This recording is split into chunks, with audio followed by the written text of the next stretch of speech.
Motherhood is not about controlling your child. It's about becoming aware of yourself.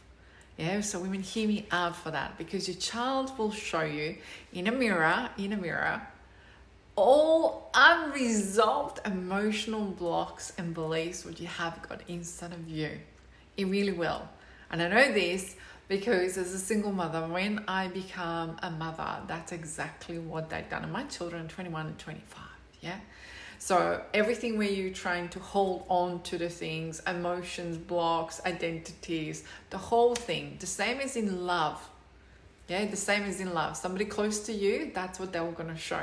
And you're trying to fix your child. Yeah, instead of asking, what I always say is, what is this showing about me? Because the calmer you become, the safer your child feels. And this applies to their partner, yeah. So special women, if they have got a male as a partner, yeah. Not because you have to be bringing more, because you have to have extra energy for the moment. What you need to have in a moment is no pressure, no overthinking, no control. Just your presence. And what I mean by presence, when my children were little, the Spirit said to me, sit down with them. And I was pediatric nurse, by the way, once upon a time. So I sat down with the children when they were having temper tantrum, especially with my oldest one, the boy, yeah? And I was just being with him. I would just sit down next to him, and guess what? More I was present, more I was not talking at all, more he was able to go like, okay, she's here, she's sitting next to me. She's here. I got my reaction. I got my mum here. Yeah? So what I then started doing is like being with him in that moment, yeah? And I was teaching him eventually that he doesn't have to call me upon to come through temper tantrum, that if he needs me, that I'm here and available for him. Yeah, and so in the long run, as being conscious mum, and now he's 25 years old, Josh is 25, he comes up and says to me, Mum, I need to speak with you, Mum, blah, blah, blah. I just need to vent. I don't need Mum as a healer, as a therapist. I just want to just bounce these ideas with you, because he feels free. But I'm not threatened by him. And I mean threatened by him emotionally. Yeah, so he's his own human being, he's his own personality. I will listen to him, and then every time he would have found something to me, the consciousness in me and the soulfulness was, okay, what made you to think like this? What is it that you're trying to achieve here? Yeah, so if I disagreed with something, because I can disagree and you can disagree there too, yeah? So you can just say like, okay, what makes you to think like this? Because you need to see how they are thinking, but how they're thinking, the only way how you're going to do it is with your presence and with the safety that I can speak, that I can just say things to you. And that's how you become more and more conscious. So when I become a mother, I said to my children and to myself, I made a promise with a God. I said, I want to have my children that they're willingly sitting at the dinner table with me. Doesn't matter, once a week, twice a week, once a month, whatever it is, but they're willingly. Not because they have to, because I'm their mother. They're willingly wanting to be with me. How did I achieve this? With absolutely presence. And by all means, I want to share this with you. Don't think that they never made a mistake. Don't think that there was never things where I was like, wanted to like scream because, they'd done things. Of course they did. But my reactions was always about this. First of all is, they're not perfect because nobody is perfect. This is how they're learning. And as a mother, I'm here to teach them. I'm here to show them. So every time if you're screaming, if they've done something wrong, and okay, of course, please understand this, if they're crossing the road and the car is incoming, okay, of course we use that as, yeah, of course you would be screaming, but I'm talking about on a normal basis. If you are more stressed yourself, how you can hear them or your partner or anyone else around you. So more you come present with yourself, more you have capacity for the children, for your partner, for anyone else. Yeah. So this is where people come and see, when they see me with my children outside, or on the rare occasions that I actually post about them on my socials, because it is my private life, so I keep my children out of it. And that this is their wish. They're 21 and 25 at the moment, so we keep it as private. But if you do see me outside with them, you'll see how it is. And so many people would say, I want this with my children. Well, what we have together didn't happen just because by miracle. It's with changes of me to be able to have this and to actually believe into it, that you can have a soulful connection with the children, where the parent can say no.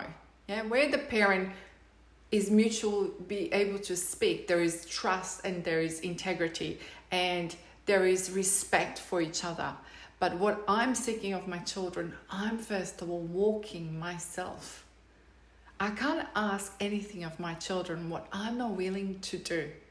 So this is where a lot of times parents come and see me and they go, yeah, like, can you tune into it to see what's wrong with my children? Yeah, what they're hiding, what it is, or they emotionally eating it, 10 years old, 8 years old, or, they're saying that they're feeling that they're abandoned by me, like by them as a parent, when they come and see me in the sessions. But in which parts are you abandoning yourself? Which parts you're emotionally eating? The children are watching you like a sponges.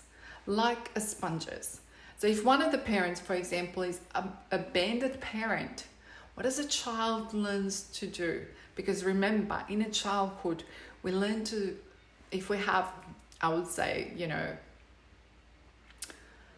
the word would be not a perfect childhood. We learned to survive. So we didn't know how to. So we done the best what we could, So the child is learning to, if the household is chaotic, to become a people pleaser, yeah? To make a household much more calmer, because that's what the children need, calmness. So today I'm inviting you to go and look at yourself first before you look at your children. Yeah, first is like, what can I do? How can I become calmer? How can I become and hold it more? And I want to give you this as example is, and you're probably going to say, easy for her to say, but I'll give you examples of it. When I went through divorce with their dad, I had to, I didn't work in the clinic anymore. We owned the clinic together. He said, no, you cannot work there anymore. So I opened up my own business. Then I worked another job. I was driving the kids around, obviously to school, to activities, all of those things. There was no help of him to be able to help me. Neither did I had my mother and a father here. I don't have family in Australia. So I want to say this to you so that you don't think, easy for her to say she didn't have this. But then I had to become with the concept of becoming her. Who do I want to be? And the children are so much of about long vision for you. So by the time you steer them, by the time you guide them, by the time you take them onto this path, but you can't take them on a path if you're not on the path. So I had to become the version of me who is holding that, who is holding being soulful, conscious mother, yeah, who is holding it. But that doesn't mean that I have to be perfect. And I want you to know this, you're never going to be perfect. That's not what the children look for. The children want honesty and authenticity, and that's why many years ago I called my group on a Facebook for females, exclusive group for females in my world. It's still called like that. It's called Authentic Feminine You Group. And this is where I want women to become truly themselves, not a version of their mother, not a version of me. We want to activate authenticity inside of you, and that is so important. That is so important, because when you're authentic, you're not pretending. You're nothing. You're nothing like something different, like fake. You don't have to uphold something. You're just yourself. You're absolutely yourself, and quirky as different as anything you want to be. That's who you are. So that's what you need to be with your children. More you're true to yourself and shine them, even when it's hard. Can you cry? Of course you can cry. can you just say like, this really got me upset, Mummy's going to go for a walk, or this really got me upset, I'm going to have a bath. So you're teaching them what to do. And then it's like, okay, I've done this, this is my next step. So you are teaching the children. So if you want to have the children being calm, how are you becoming a calm version? Yeah, so if you want to be peaceful, if you want to be able to hold it more, how can you actually ask of children something more? You're not willing to walk it. Walk it and talk it. And that is authenticity. And I want that in every single person. But that doesn't mean that we have to be perfect in the whole process. Yeah, so, and again, I will say this. Are children perfect? No. Are we perfect? No. Absolutely not. So every situation, I will say this, is workable, absolutely workable. Yeah, there is always everything to work it until the day we're not here on this earth. I always believe into it. It's workable. So what identity you're seeing of yourself in your children, that they're mirroring that to you. Yeah, and I know this when they're teenagers, it's so different, and I'm not going to go into the teenagers' themes, but today I want you to see this, being conscious, asking if your children to be something. Well, we can't ask that until we are not that. We need to walk that. So I want to leave you with this today. Authenticity is must. And what are you seeking of your children? You can become that. It is a process, but it is absolutely possible process. Do I want for everyone to have a closeness with their children, to love, and you still will have boundaries. Don't think that I don't have the boundaries with my children. I have got the boundaries. There is absolutely mutual respect. There is loyalty, but they know at the drop of the head they can call me, and they always do. They absolutely call me. So every time in the past when they would have called their dad, it was actually completely different conversations what they got, where with me it was like, okay, what happened? What we need to do? Like, where do you want to go from there? And then we work it out, the plan to work through it, rather than going and saying it's like, you're stupid, how could you do this? Yeah, so I'll give you an example of when Josh was working for a particular job and he reversed my car at the wrong spot. He should not park over there where he parked, and he broke my back whole window. Yeah, I was with a client. He knew that I was working and I was with the clients, and he called his dad, and his dad said to him, call your mother. He didn't even help him. So, and Josh called him. First of all, I was working. Second part is it's a male, so it's like, it's to do with a car. So he hoped that dad would be able to help him, but dad just said, call your mother. So, and that was it. So in a way, how I dealt with him, when I saw what he wrote it down to me, and I said to my client, I said, give me a minute, please. I just need to call my son. He done something.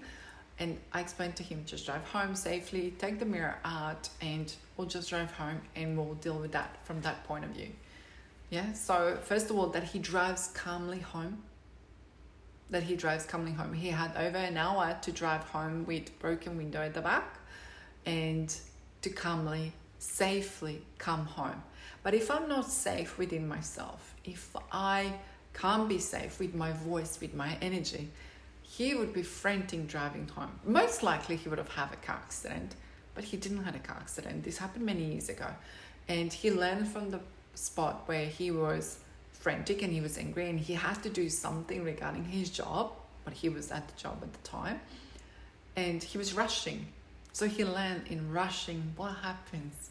He didn't read the sign at the parking in the shopping center that he said, don't park here with blah, blah, blah cars. Yeah. And he just reversed because he was just frantically had to drop off something to the shop what they needed, and then he was going back to the office. And this is what happened. So he learned his lesson. The cost was that the car and the mirror was broken, but I said to him, there's a bigger picture here. And if you don't learn, you're going to repeat the lesson. So he was like, no, I'm learning my lessons. I'm not doing this again.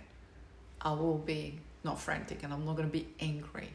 Yeah, but he got angry. He's still young, and he was, angry that he had to go and do it. It was inconvenience for him. But I was like, was it really inconvenience when you're just dropping this to the shop? But he had to be able to pause it, but he was not able to pause it in the moment. So I want to invite you today. Can you pause with your children? Can you exercise that? Yeah, so can you do this? So I can give you many, many examples, and in my conscious parenting, I give many, many examples, because I want parents to become conscious. Yeah, before we can actually do anything with the children, we need to be able to walk our talk.